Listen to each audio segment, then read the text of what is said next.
A 07 Saab 95 1.9 TID, engine management light on. Got a lack of power.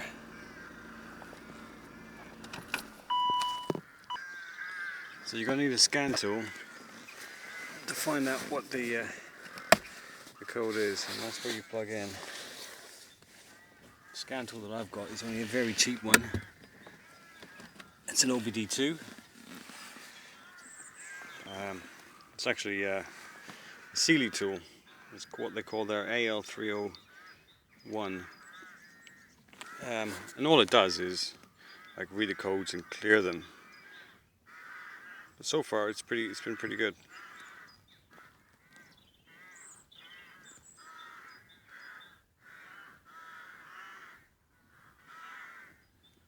So saying 2 DTCs found, fault 1 pending. So 1901 and it's pending.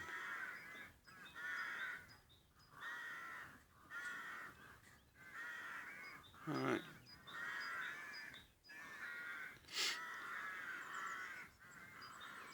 So with this I'm just going to erase this. I've actually seen this code before.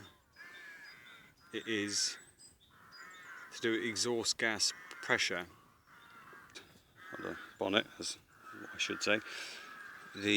I noticed there's a bit of oil around this area down here, down around there, which means that put my hand around the bottom of this hose, and the bottom of this hose is split. So I've got a nice new one from Neo's. Well, that's it. There's a bit of a split in the lower end of that hose there. This would have been the OB hose fitted. These are a stronger hose. These ones here, and there are 3 of them. There's another one fitted at the lower end of this pipe, and there's a larger one fitted on the outlet of the turbo way down there. You can just see the Jubilee clips. So all of them should be replaced. I might not do that today. If you're not sure your car's got a DPF, which I wasn't, you'll know that there's a sensor coming out just before the exhaust. It looks like a catalytic converter, but it's DPF. So earlier I found a code P1901, and it turns out what was actually wrong is that the DPF is blocked. So the control unit comes up with a fault code saying exhaust gas pressure, and basically I think what that's saying to me is the amount of gas getting through here is backing up because of blockages within the gauze here, within the honeycomb.